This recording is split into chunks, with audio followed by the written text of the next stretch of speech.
जैसे इन बीम में हम कंपोजिट सेक्शन के बारे में पढ़ रहे थे। कंपोजिट सेक्शन का मतलब यही होता है कि यहाँ पे दो अलग अलग मटेरियल को हम यूज़ करते हैं, जैसे स्टील हो गया, ब्रास हो गया, वुड और स्टील हो गया, उस तरह के अलग अलग मटेरियल को हम कंबाइन करके एक सिंगल स्ट्रक्चरल एलिमेंट बनाते हैं। इस तरह के बीम को हम क्या कहते हैं, कंपोजिट बीम कहते हैं। कंपोजिट बीम हम क्लासीफाई करते हैं, हमारी दो तरह की होती है। पहली है सिमेट्रिक और दूसरी है अनसिमेट्रिक। ओके, सिमेट्रिक का मतलब क्या होता है कि बीम जो है उसकी जो ज्योमेट्री और मटेरियल है वो उसके सेंट्रोइडल या न्यूट्रल एक्सिस के अबाउट क्या सिमेट्रिक है। इसका मतलब क्या हुआ कि जैसे हमारी material and geometry are symmetric about its neutral axis.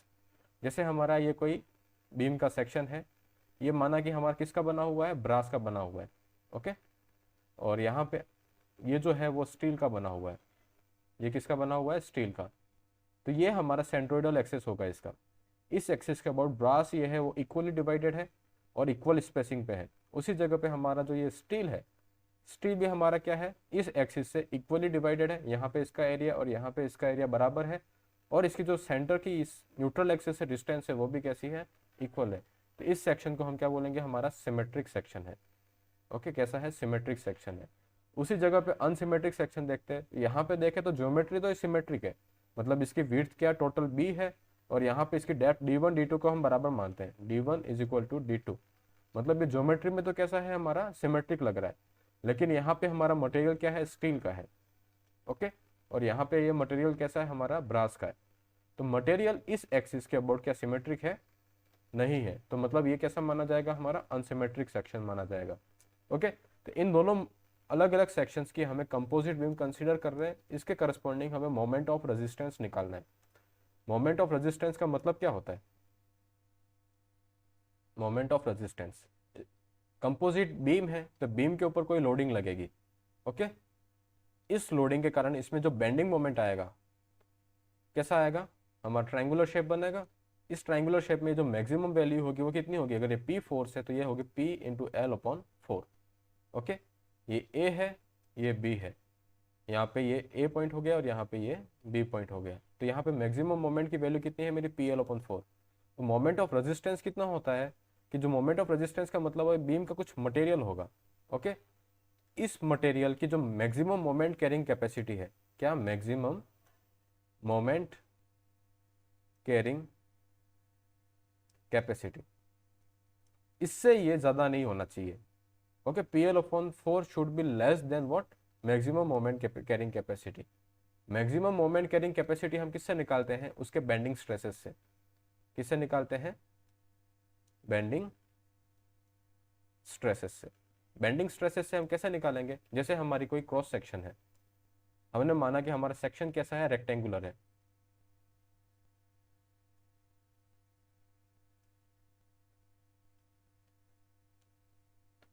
Rectangular cross section है। इस रेक्टेंगुलर क्रॉस सेक्शन पे हमारे बेंडिंग स्ट्रेसेस कैसे आएंगे, ट्रायंगुलर शेप में इस तरह से आएंगे। ओके, यहाँ पे हमारा एफ मैक्स रहेगा और यहाँ पे हमारा बॉटम में एफ मैक्स रहेगा। एफ मैक्स की वैल्यू क्या होती है, F max is equal to flexural formula हमने डिराइव किया ही था, M upon I is equal to what, F by Y is equal to what, E by R. ये हमारा क्या है, फ्लेक्सुरल फॉर्मूला है। तो एफ मैक्स की वैल्यू मेरी क्या रहेगी, अगर इसमें देखें तो एम इंटू वाई अपॉन आई।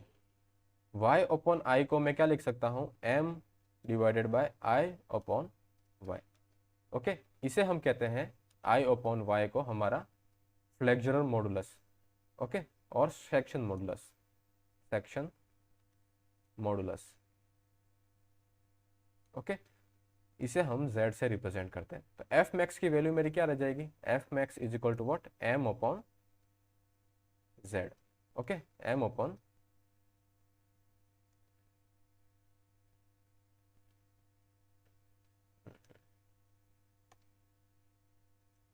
m upon z। z की वैल्यू में फाइंड आउट कर सकता हूं i बाय y से।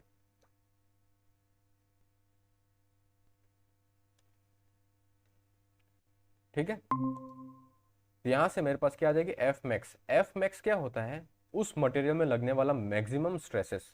जैसे हमारी कोई ये बीम है, बीम के ऊपर अगर यहाँ पे बीम नहीं मानो, एक एलिमेंट मानो, टेंशन मेंबर है, यहाँ पे हम पी फोर्स लगा रहे हैं। क्या लगा रहे, पी फोर्स। इस पी फोर्स के कारण इस क्रॉस सेक्शनल एरिया पे कितना स्ट्रेस लगेगा, एफ या sigma is equal to what, P divided by A. इस स्ट्रेस के कारण करस्पॉन्डिंग हमारा स्ट्रेस स्ट्रेन कर्व कैसा बनता था, कुछ इस तरह से बनेगा। तो यहाँ पे इसकी वैल्यू कितनी हो जाएगी हमारी मैक्सिमम एफ वाई, जिसे हम यील्ड स्ट्रेस कहते हैं। तो एफ मैक्स हमारी क्या होती है, परमिसिबल वैल्यू होती है, परमिसिबल वैल्यू। परमिसिबल वैल्यू का मतलब क्या होता है कि यहाँ पे एफ वाई अचीव करने के बाद हल्का सा भी स्ट्रेस हम इंक्रीज करेंगे तो ये इस रीजन में आ जाएगा। और इस रीजन में आने का मतलब क्या है कि हम कोई भी फोर्स ना लगाए तब भी ये क्या होगा, कंटिन्यूअसली प्लास्टिक में लास्ट डिफॉर्मेशन या डिफ्लेक्शन देगा या फिर इलोंगेशन होगा। तो इसको हम क्या मानेंगे, फेल मानेंगे, क्योंकि अगर बीम एक जरूरत से ज्यादा अगर हमारी डिफ्लेक्ट या इलोंगेट होती है तो उसका मतलब क्या होती है, वो बीम फेल मानी जाती है। तो हम कोशिश करेंगे कि ये एफ वाई स्ट्रेस को कभी अचीव नहीं करे।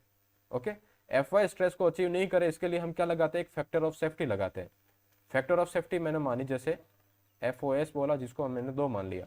तो मेरी एफ मैक्स की वैल्यू कितनी होगी, एफ मैक्स की वैल्यू मेरी हो जाएगी F Y divided by factor of safety. ये मेरी क्या है, इसकी परमिसिबल वैल्यू।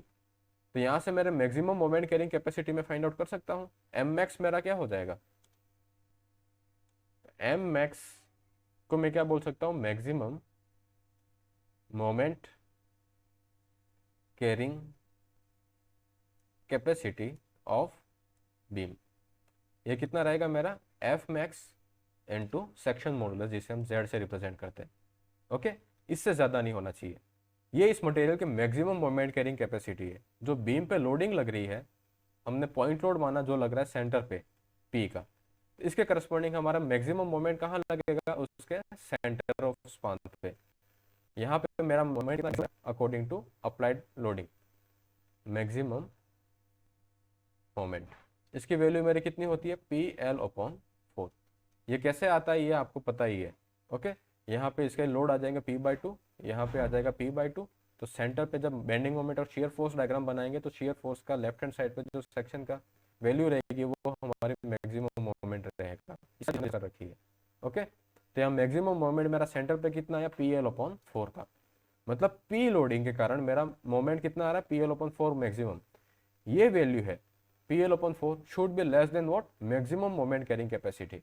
मतलब F max into Z should be greater than what, PL/4 और इक्वल टू। ठीक है, ये केस हमारा होना चाहिए। अगर PL/4 की लोडिंग से जो वैल्यू आ रही है, जैसे यहाँ पे मैक्सिमम मोमेंट कैरिंग कैपेसिटी मेरी कितनी आ रही है, 100 किलो न्यूटन मीटर आ रही है, और PL/4 से मेरी अगर 120 आ रही है, अगर उस बीम की कैपेसिटी 100 किलो न्यूटन मीटर का लोड बियर करने की है और उस पर जो मोमेंट जनरेट हो रहा है वो 120 का हो रहा है, तो हमारी बीम क्या हो जाएगी, फेल हो जाएगी। ओके, उस जगह पे जो ये हमारा PL/4 जो मोमेंट है उसकी वैल्यू अगर 80 आती तो हमारी बीम अभी भी सेफ है। ओके, क्योंकि ये अपनी मैक्सिमम मोमेंट कैरिंग कैपेसिटी को अचीव नहीं किया हुआ है।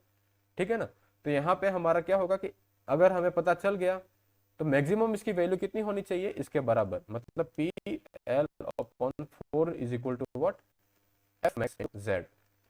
तो इस केस से हम मैक्सिमम लोड इस बीम पे कितना लगा सकते हैं ये हमें पता चल जाएगा।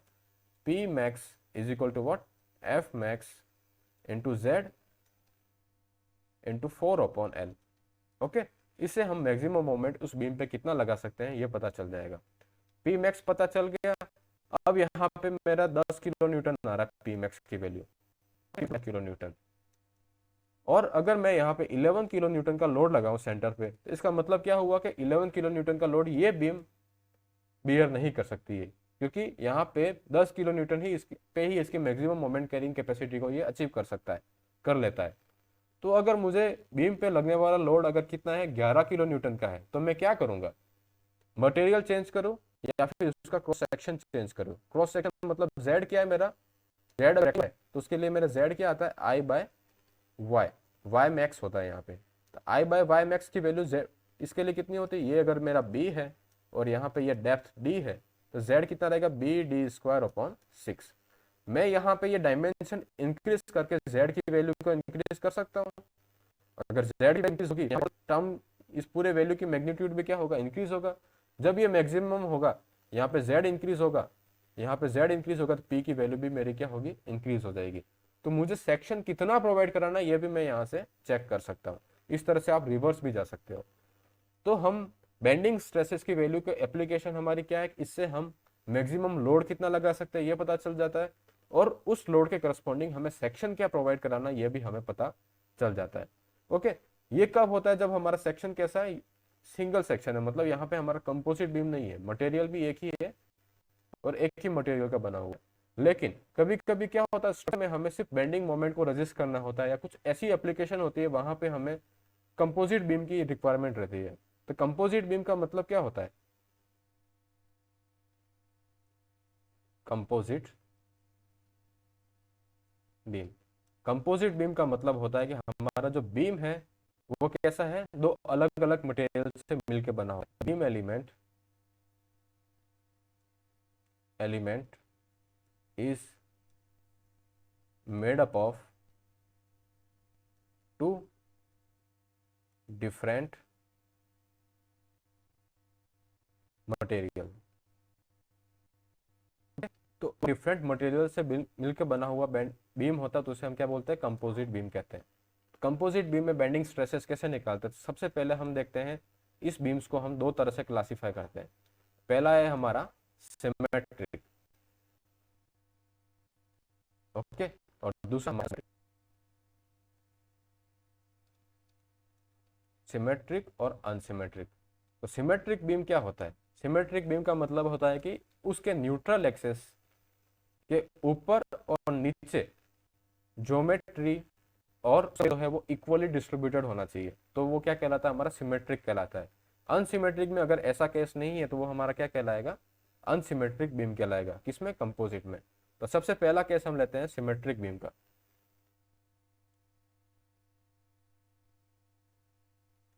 Symmetric beam, okay.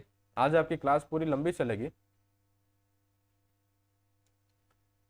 जैसे हमारा ये कोई मटेरियल है, इसकी ये डेप्थ कितनी है, डी है, और यहाँ पे इसके ऊपर हमने कुछ और मटेरियल लेना है, ओके, और इसकी जो डेप्थ है यहाँ पे ये कितनी है, D1 है, और यहाँ पे ये जो है वो भी क्या है, D1 है, ठीक है। और यहाँ पे इसका ये न्यूट्रल एक्सेस लाई कर रहा है, और इसकी जो जब इस तरह की बीम यहाँ पे देखी मैंने, यहाँ पे लाइन एलिमेंट है, इस बीम के ऊपर हमने क्या लगाया, P फोर्स लगाया। इस P फोर्स के कारण ये क्या होगा, इस तरह से बैंड होगी, ओके। इस तरह से बैंड इस बीम में, यहाँ पे ये क्या है, इसकी R रेडियस ऑफ कर्वेचर है। तो फ्लेक्सुरल फॉर्मूला मेरा क्या रहेगा, M/I is equal to F/Y equal to what, E। R मेरा कांस्टेंट है, मटेरियल अलग अलग है, इसका मॉडुलस ऑफ इलास्टिसिटी मेरा क्या है, E1 है, तो इसका क्या होगा, मेरा E2 है, ओके। तो यहाँ पे मेरा क्या होगा, स्ट्रेन, जब यहाँ पे ये जो जॉइंट किया हुआ है वो कैसा है, मेरा रिजिड है, जॉइंट कैसा है, मेरा रिजिड है। तो रिजिड जॉइंट है तो मतलब यहाँ पे ये फिसलेंगे नहीं, जब बीम बेंड होगी तो ये क्या होगा, एक साथ बेंड होगा। एक साथ बेंड होगा तो उसका मतलब क्या होगा कि यहाँ पे जो स्ट्रेन है वो सिमिलरली डिस्ट्रीब्यूट होगी। तो स्ट्रेन डिस्ट्रीब्यूशन मेरा कैसा आएगा, इस तरह से, ओके।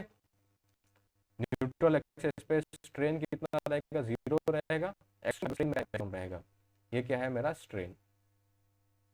स्ट्रेन यहाँ पे क्या है, एप्सिलॉन मैक्स, और यहाँ पे बॉटम फाइबर में एप्सिलॉन मैक्स। ये हो गया हमारा मैक्सिमम स्ट्रेन। उसके बाद मेरा बेंडिंग स्ट्रेस डिस्ट्रीब्यूशन कैसा बनेगा, बेंडिंग स्ट्रेस डिस्ट्रीब्यूशन।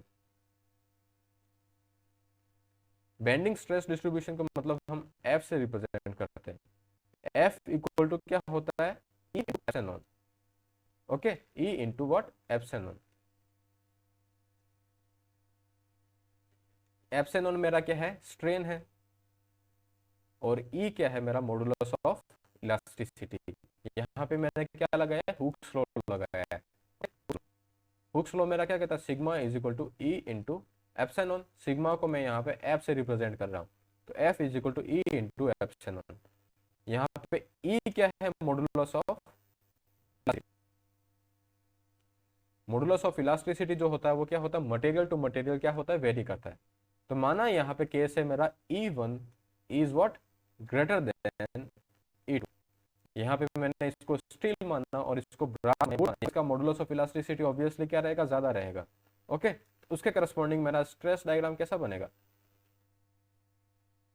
यहाँ पे मैक्सिमम स्ट्रेस कितना रहेगा, मेरा मैक्सिमम स्ट्रेस रहेगा E मैक्स, ये क्या रहा मेरा मैक्सिमम स्ट्रेस।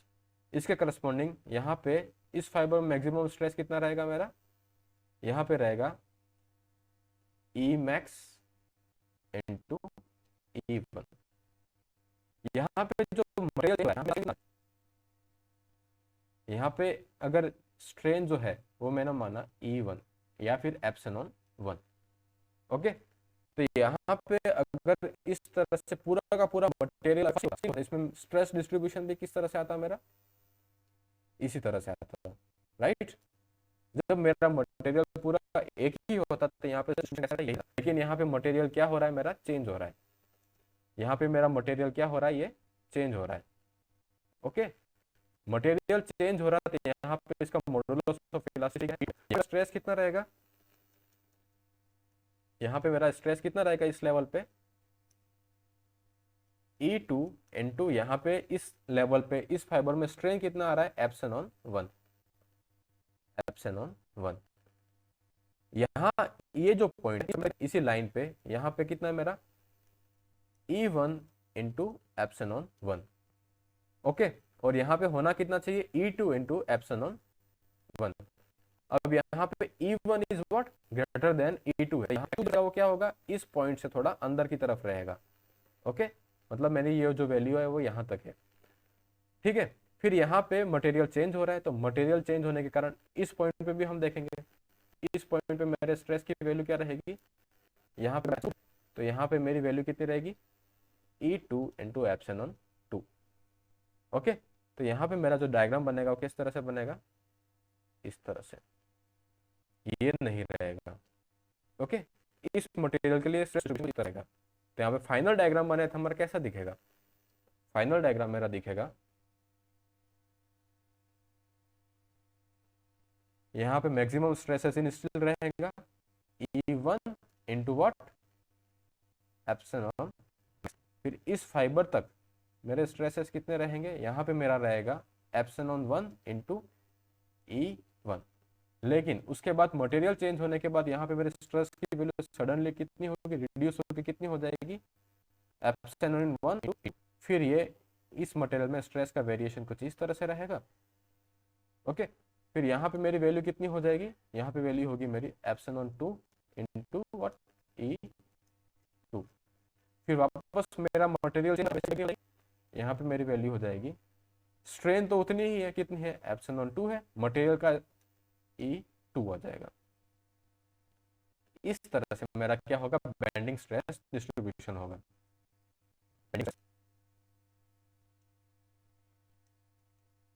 डिस्ट्रीब्यूशन, इसे समझने में किसी को कोई डाउट है तो पूछो आराम से।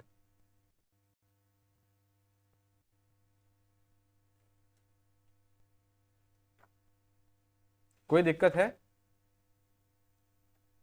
गजेंद्र आपको समझ में आया?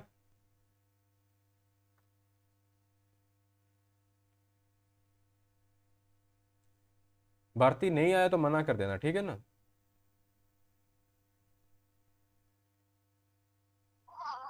सर थोड़ा तो समझ में आया। आ गया? सर एक बार रिपीट वापस करना। ठीक है, देखो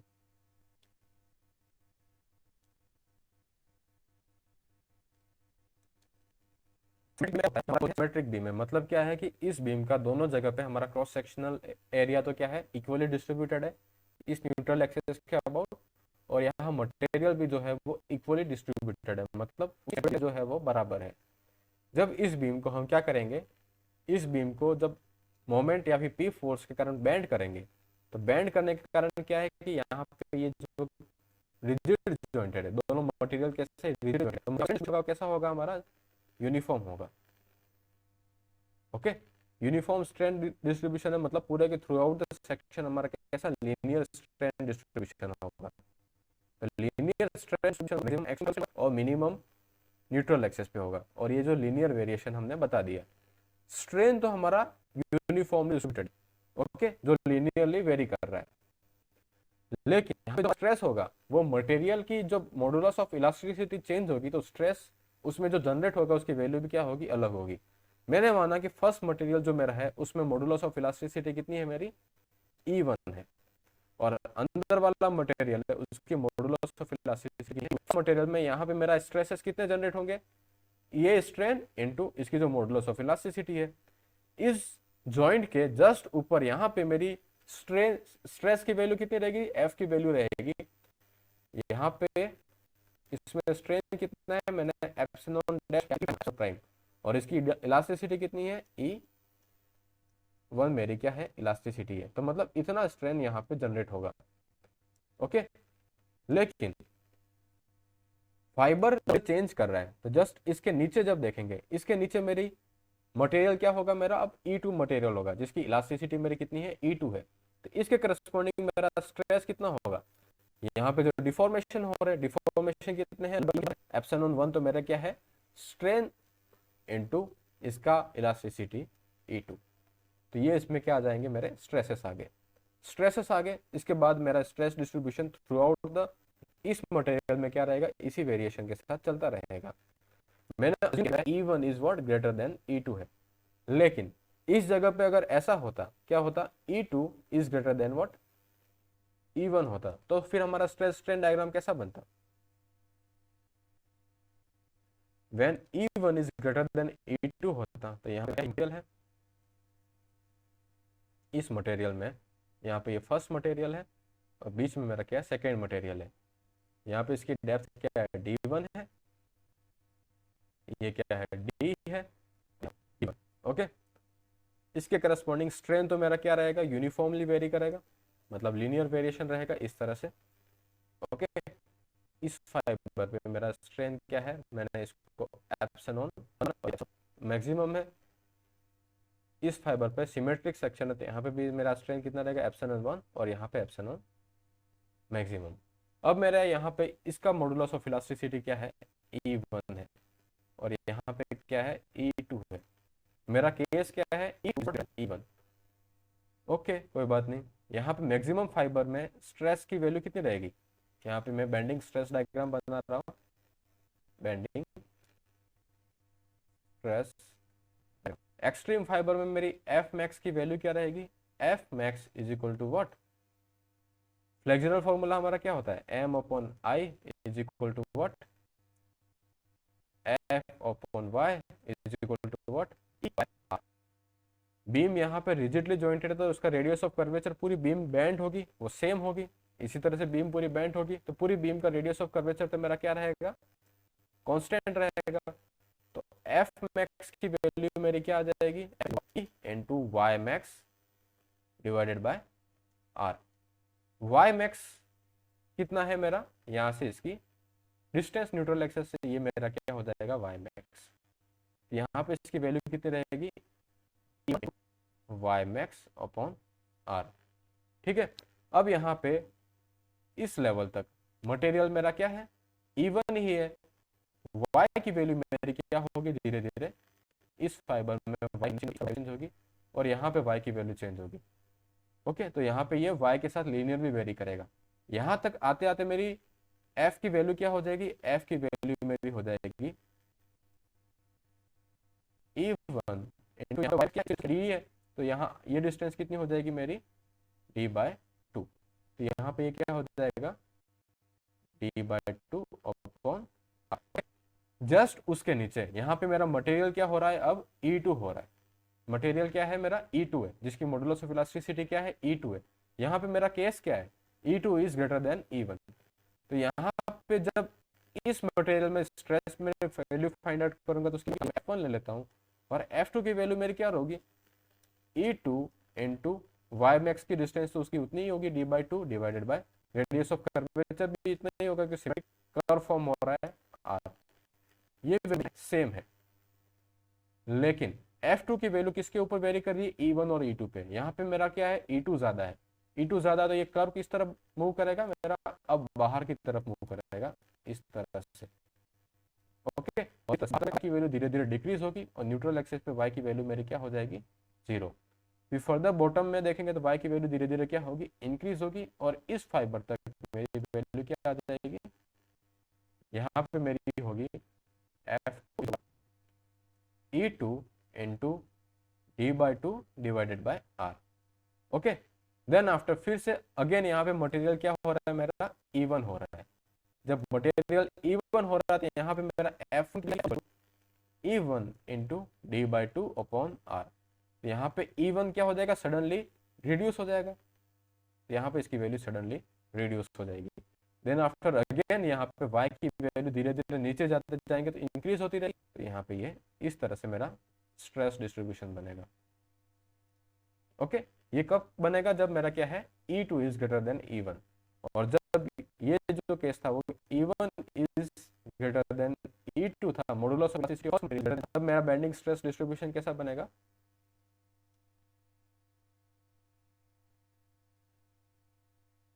इस तरह से। ओके, अब समझ में आया किस तरह से बेंडिंग स्ट्रेस डायग्राम बन रहे हैं।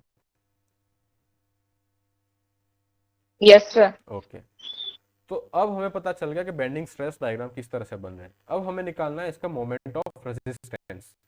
ओके, अब हमें निकालना है मोमेंट ऑफ रेजिस्टेंस।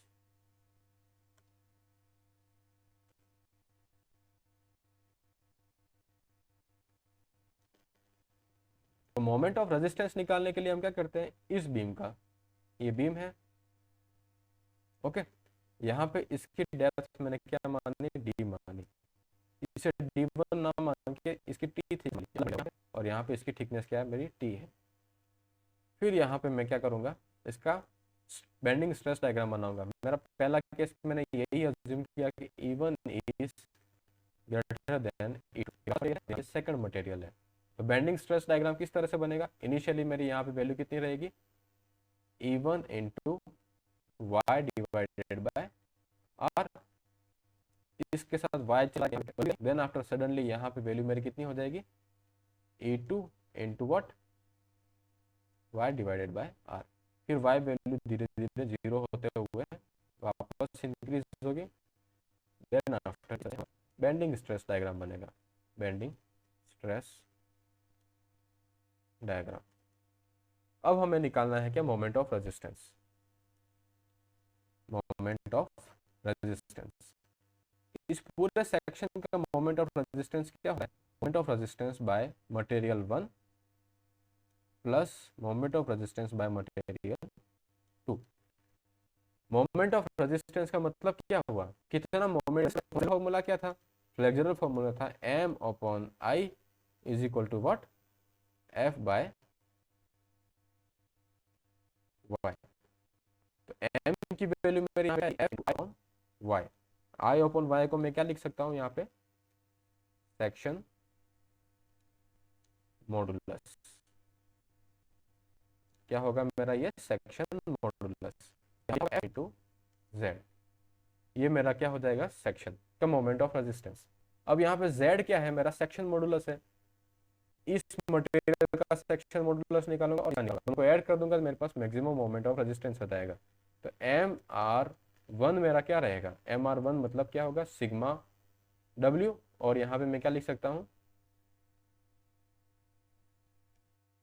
MR1 मतलब यहाँ पे जो स्ट्रेसेस होंगे,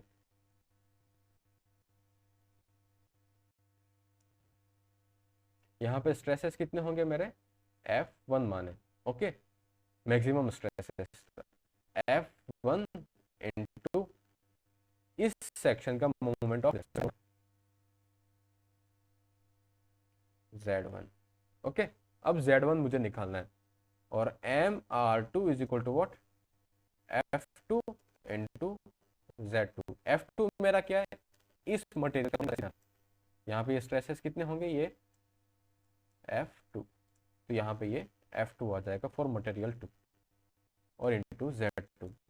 अब Z1 और Z2 मुझे निकालना है, ये क्या हम कैसे, फर्स्ट मटेरियल मेरा है कुछ इस तरह से डिस्ट्रीब्यूटेड।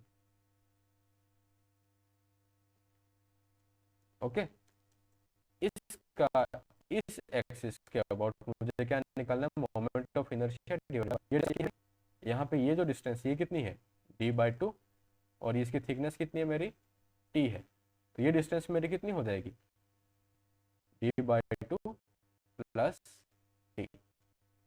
ओके, अब मोमेंट ऑफ इनर्शिया निकालना, तो इसको मैं क्या लिख सकता हूँ, मैंने पूरा सेक्शन माना। ओके, इसमें से मैंने इतने पार्ट को क्या किया, सब्ट्रैक्ट कर दिया। यहाँ पे इसकी टोटल थिकनेस मेरी कितनी है, टोटल थिकनेस है d प्लस 2t। ओके, और इसकी विड्थ कितनी है मेरी b। इसमें से मैं अगर इस पार्ट को माइनस करूँगा तो मुझे ये सेक्शन मिल जाएगा अपना। ओके, इसका मोमेंट ऑफ इनर्शिया मेरा क्या होता है, b into d plus 2t का क्यूब डिवाइडेड बाय 12, और इसके करस्पॉन्डिंग मेरा y मैक्स कितना आएगा, y मैक्स कितना आएगा d plus 2t divided by 2। यहाँ पे मेरा क्या होगा, moment of inertia I is equal to what, b into D cube upon 12, right. y max यहाँ पे कितना रहेगा मेरा, y मैक्स यहाँ पे रहेगा अपॉन 2, यहाँ पे कितना रहेगा y max is equal to d divided by 2। ठीक है, तो यहाँ पे मेरा z कितना आ जाएगा, इसको मैं इससे डिवाइड करूंगा तो क्या बनेगा, b into D plus 2t का डिवाइड 6, और यहाँ पे क्या बनेगा, z is equal to what, b into D square upon 6। इसको माइनस करेंगे तो अब हमारा क्या बनेगा, इसका सेक्शन मॉडुलस कितना बनेगा, MOR अगर लिखें तो MOR इस केस में मेरा कितना रहेगा, ये मेरा Z1 है, तो ZA के करस्पॉन्डिंग इसमें स्ट्रेसेस कितने रहेंगे, सिग्मा S मैक्स या फिर sigma 1 max into B into D plus 2t का स्क्वायर ऑफ 6 करेंगे, माइनस इसके कारण जो मोमेंट ऑफ रेजिस्टेंस होगा उसको हम क्या करेंगे, माइनस करेंगे। तो यहाँ पे सिग्मा मैक्स आ गया, तो सिग्मा 1 मिनिमम कितना होगा उस 2 पॉइंट तक, वो हम कैसे निकालेंगे, सिमिलर ट्रायंगल। अब सिग्मा मैक्स और सिग्मा 1 क्या है, इसके करस्पॉन्डिंग हमारा बेंडिंग स्ट्रेस डायग्राम कैसा था,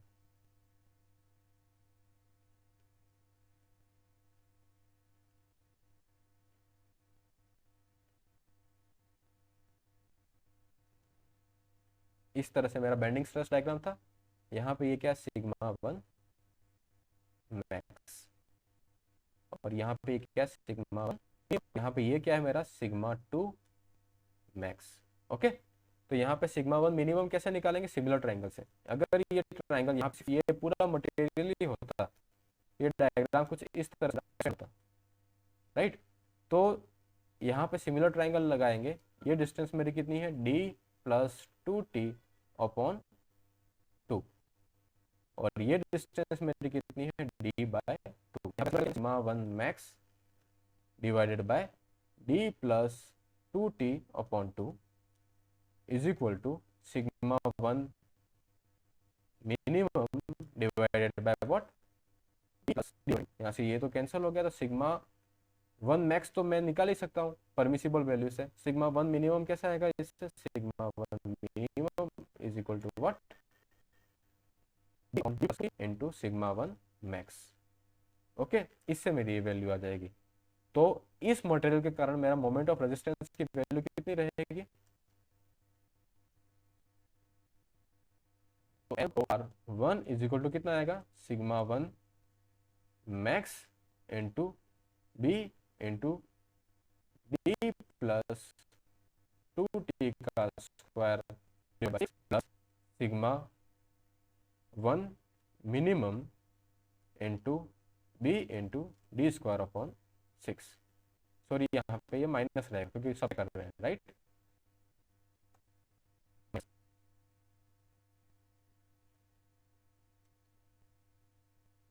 ओके, क्योंकि हम पूरे में से इसको सब्ट्रैक्ट करके हम इसका मोमेंट ऑफ रेजिस्टेंस निकाल लिया।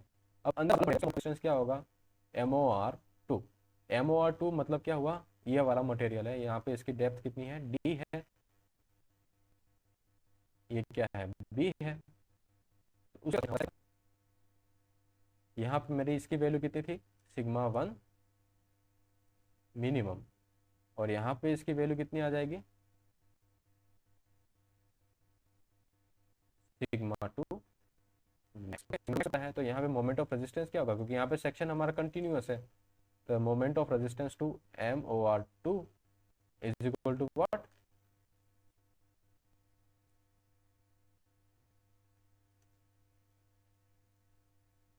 σ2 मैक्स इंटू Z। यहाँ पे Z मेरा क्या रहेगा, इसका सेक्शन मॉडुलस, जो कि कितना रहेगा, σ2 मैक्स इंटू अपॉन 6। ये है मेरा अंदर वाला जो मटेरियल, उसके कारण मोमेंट ऑफ रेजिस्टेंस आ गया। ओवरऑल मोमेंट ऑफ रेजिस्टेंस क्या रहेगा, दोनों को ऐड कर लेंगे, total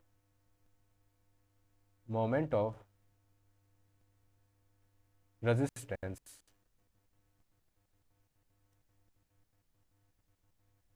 of beam is equal to what,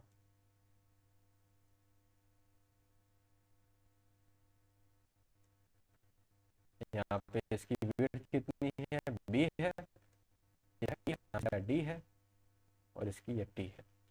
okay, इसका बेंडिंग स्ट्रेस डायग्राम मेरा क्या बना था,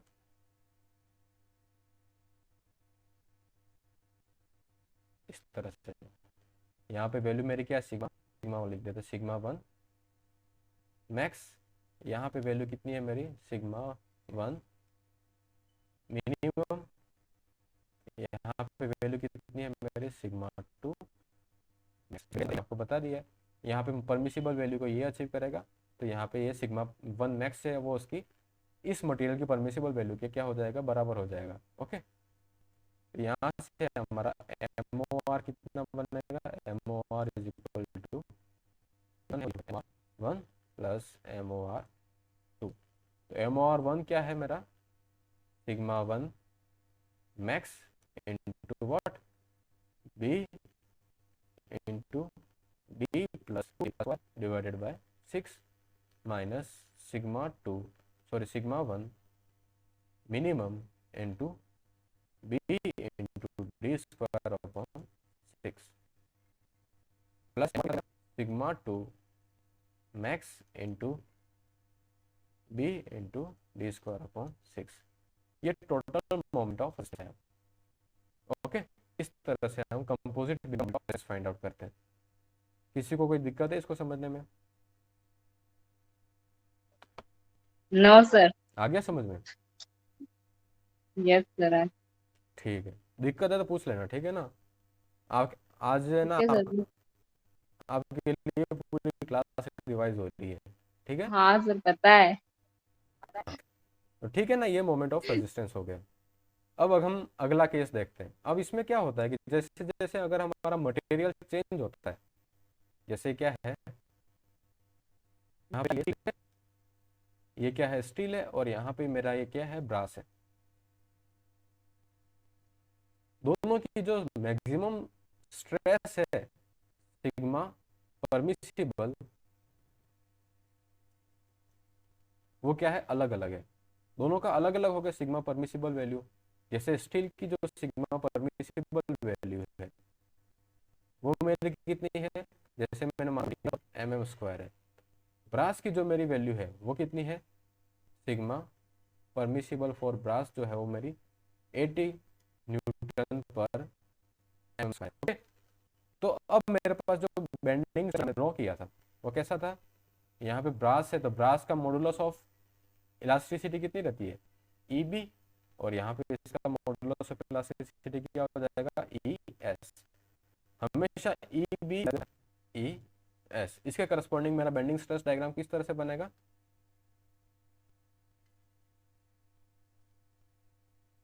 ओके, इस तरह से।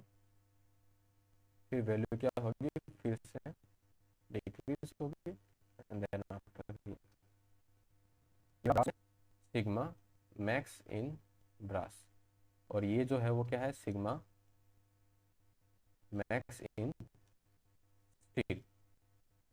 ओके, अपनी मैक्सिमम वैल्यू को पहले अचीव करता है। ओके, जब ब्रास अपनी मटेरियल की मैक्सिमम वैल्यू को पहले अचीव करता है तो फेल किस में होगा, ब्रास। तो अभी तक उसकी परमिसिबल वैल्यू को अचीव नहीं कर पाया, तो उसकी वैल्यू जो होगी 120 से कुछ कम होगी, तो ये वैल्यू हम किस तरह से फाइंड करेंगे। ओके, जैसे सिग्मा मैक्स इन बी जो है वो सिग्मा परमिसिबल इन ब्रास को अचीव कर लिया है, तो यहाँ पे इस पॉइंट पे मेरी वैल्यू ए है और यहाँ पे ये बी पॉइंट है और ये सी पॉइंट है, तो सिग्मा एट ए तो मेरा इसके बराबर हो जाएगा। सिग्मा एट बी मेरा कितना रहेगा, सिग्मा एट बी मैं सिग्मा ट्रायंगल लगाऊंगा, उससे मेरा sigma sigma permissible in brass into ये डिस्टेंस मेरी कितनी है, d/2 है, और ये डिस्टेंस मेरी कितनी है, d प्लस 2t अपॉन 2, तो ये कितनी आ जाएगी, d upon d plus 2t। Okay, ये सिग्मा बी आ गया। तो यहाँ पे सिग्मा सी कितना रहेगा, तो सिग्मा सी में कैसे फाइंड आउट होगा, इस रिलेशनशिप से। रिलेशनशिप क्या होता है, जब मटेरियल चेंज हो रहा था तो उसका कर्वेचर हम क्या मान रहे थे, सेम मान रहे थे, मतलब एफ बाय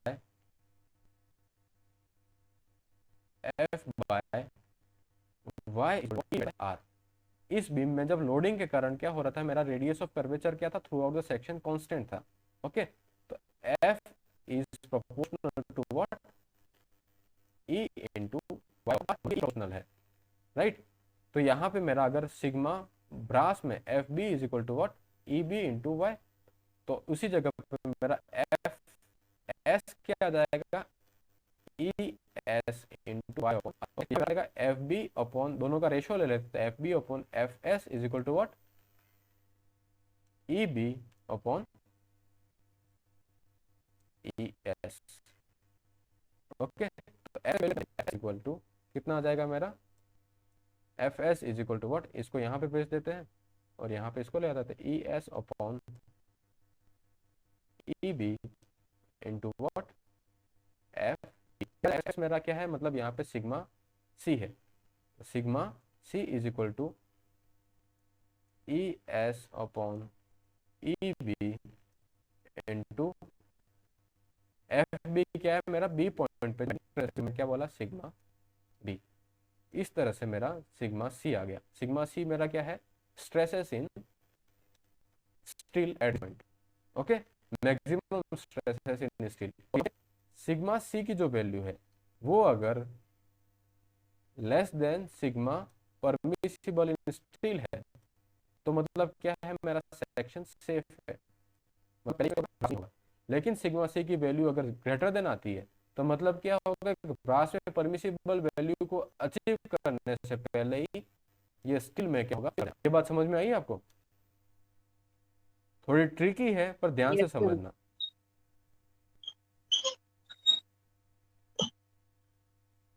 आया समझ में, नो सर। कोई बात नहीं। देखो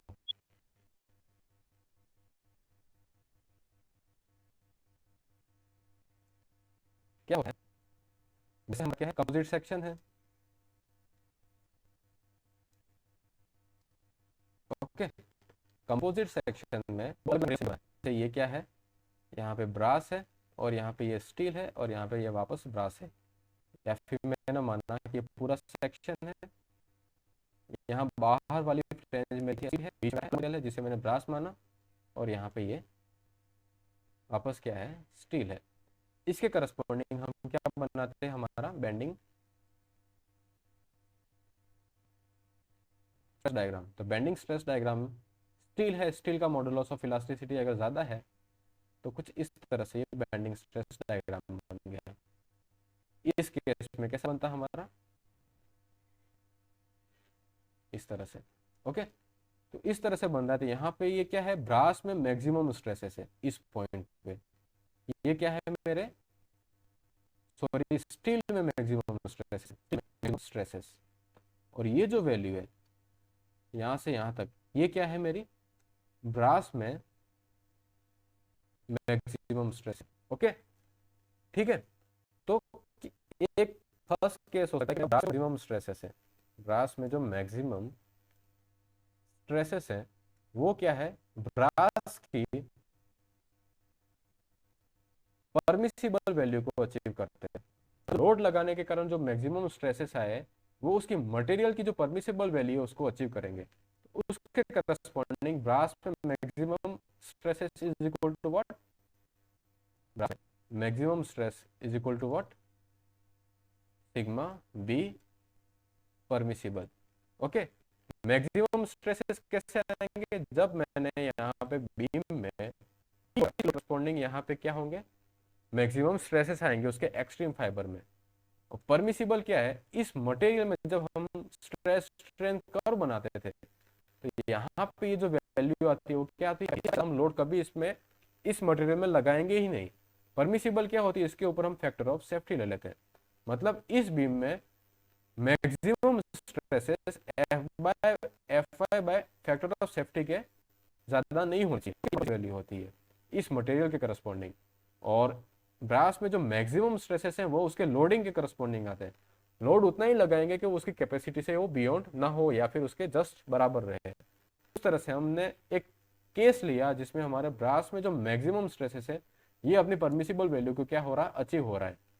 उस केस में बाकी स्ट्रेसेस की वैल्यू हम कैसे फाइंड आउट करेंगे, तो कैसी है, बीम यहाँ पे रिजिडली जॉइंटेड है। ओके, ये बीम क्या है हमारी, रिजिडली जॉइंटेड है। मतलब यहाँ पे इसका जब ये बीम बैंड होगी, बीम जब बैंड होगी,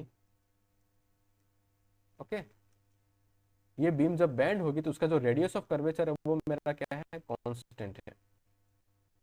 ओके, और इस बीम में इस से स्ट्रेसेस की वैल्यू क्या होगी, ऊपर जाएंगे तो ये इंक्रीज होगी, ये बहुत बार हमने देख लिया था।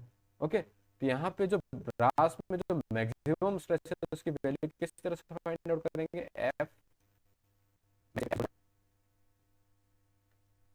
F is equal to what, E into Y upon R. Material change हो रहा है उसका ई भी क्या होगा, मेरा चेंज होगा। तो अगर F steel is equal to what, उसी पॉइंट पे E S into Y upon R, उसी लेवल पे जस्ट नीचे देखें ब्रास होगा तो ब्रास में क्या होगा, E into B into Y upon R. Okay, E into B upon Y upon R. तो यहाँ पे स्टील ब्रास में तो जो ये वैल्यू है वो किसके बराबर होगी, मेरी सिग्मा बी परमिसिबल के बराबर होगी। तो एफ एस की वैल्यू क्या होगी, इन दोनों का मैं रेशियो ले लेता हूँ। तो रेशियो लेंगे तो क्या बनेगा मेरा, F S upon F B E B. तो F S is equal to what, E S upon E B into what, F B. F B में एफ एस इक्वल टू क्या हो जाएगा, E S upon E B into what, sigma permissible in brass. Okay, मतलब उसी value को achieve करते हैं तो स्टील में उसके कितने स्ट्रेसेस होंगे, एफ एस के। तो यहाँ पे स्ट्रेसेस मेरे कितने आए, एफ एस। ओके, यहाँ पे मेरे स्ट्रेस है एफ एस। तो यहाँ पे सिग्मा, ये वैल्यू भी हमें पता होनी चाहिए। तो सिग्मा स्टील मैक्सिमम कितना होगा, अगर मेरे को एफ एस स्टील के इस फाइबर में स्ट्रेसेस पता है तो मैं क्या लगाऊंगा, सिमिलर ट्रायंगल। सिमिलर ट्रायंगल लगाएंगे तो यहाँ पे D plus two T upon to, ये टोटल डिस्टेंस मेरे डी प्लस टू टी थी, तो उसके आधा न्यूट्रल एक्सिस से ऊपर टोटल डिस्टेंस हो जाएगी। ओके, और यहाँ पे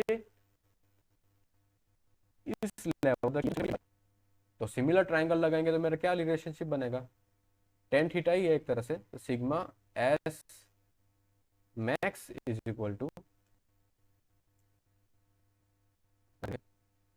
sigma S max divided by उसकी परपेंडिकुलर डिस्टेंस कितनी है, D plus two T upon two is equal to sigma, sigma यहाँ पे कितना है मेरा, सिग्मा एफ या फिर इसको एफ एस बोल देते हैं।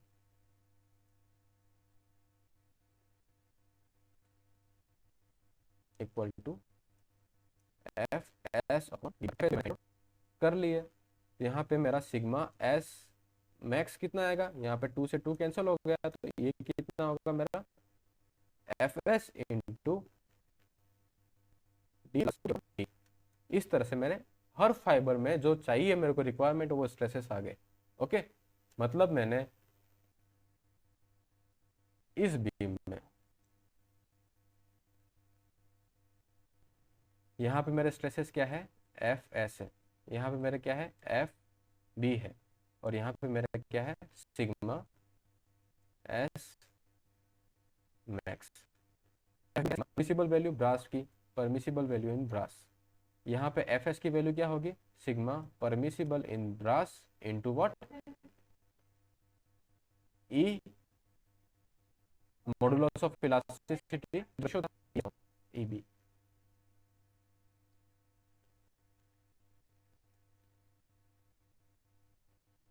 E S upon E S है, तो सिग्मा एस मैक्स कितना आ जाएगा, F S into D plus 2t upon okay. ये स्ट्रेसेस आ जाएंगे, ये हमारे क्या हो गए, सिग्मा मैक्स। अब सारे स्ट्रेसेस मेरे को पता चल गया, तो मोमेंट ऑफ रेजिस्टेंस में निकालूंगा, moment of plus MOR2। Okay, moment of resistance क्या हो जाएगा, MOR1 प्लस MOR2।